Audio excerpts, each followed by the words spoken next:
Welcome back to Trillion Face, where we explore powerful idea from the best book to help you transform your life.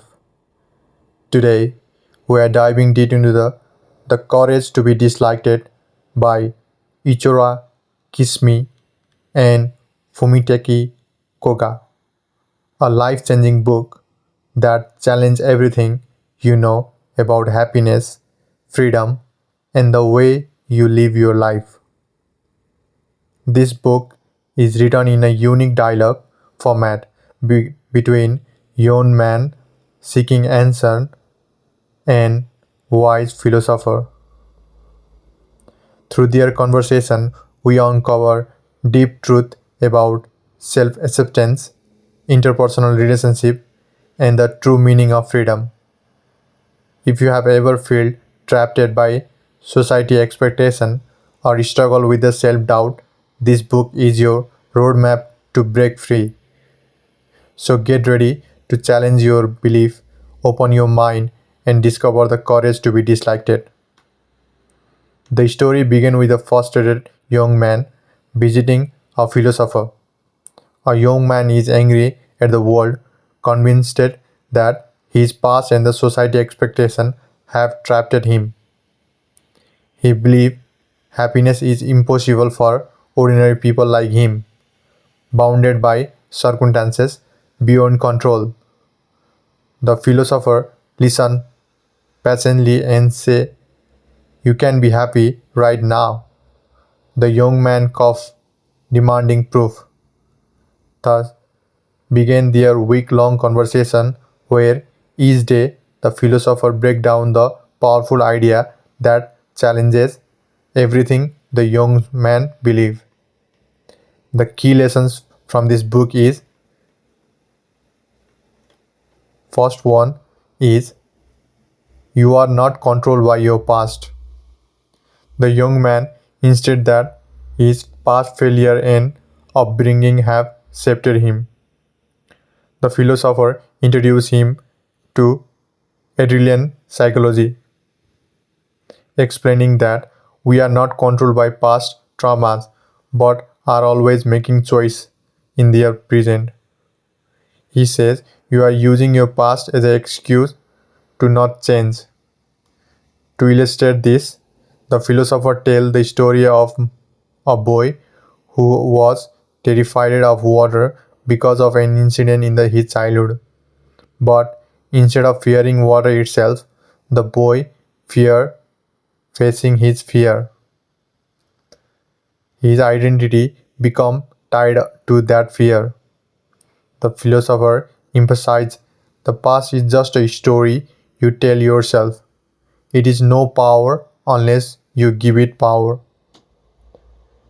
Second lesson is happiness is choice, not a destination. The young man argued that happiness is only achievable once everything is perfect: the right job, the right partner, the right life. The philosopher challenges this, saying happiness is not something you seek, it is something you choose. He shared the story of gardener who worked tirelessly every day, not for money or recognition, but for the simple joy of creation. His happiness is in the act, not on the outcome. This teaches us that happiness is found in living fully in the present, not waiting for the circumstances to be ideal. Third one, third lessons of this book is interpersonal relationships are the key to freedom. The young man complained about how people judge him, mock him, and make him feel inferior. The philosopher responded, "You are not living to be liked by others. The moment you understand this, you will be free." The philosopher shared the example of teacher who stopped fearing criticism when he realized his purpose was to teach, not to be liked. True freedom is found in living for the value, not for the validation. Fourth lesson from this book is Separate tasks. Focus on what you can control.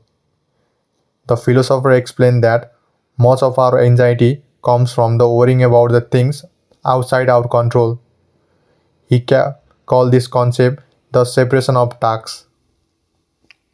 If it is not your task to control someone's opinion, then worrying about it pointless. He illustrated this with the story of two farmers. One tries to change the weather and other plant his seed regardless. Only the second farmer finds peace because he focuses on what he can control. Fifth lesson is you can start fresh anytime. Young men argue that change is difficult. The philosopher says change is only hard because you are afraid of losing your current self.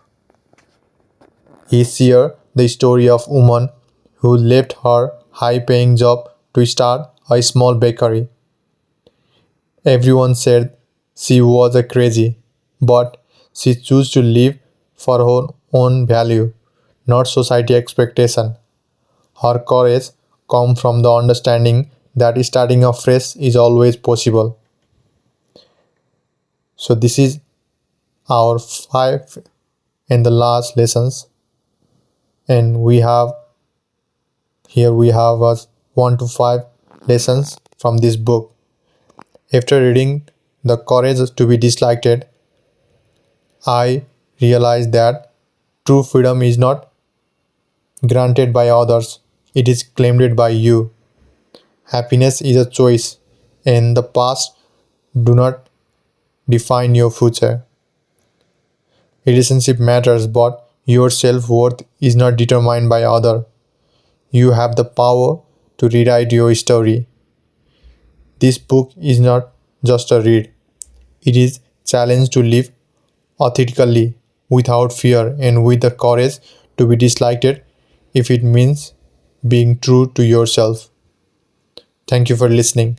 See you in the next time and next crazy and life lesson book.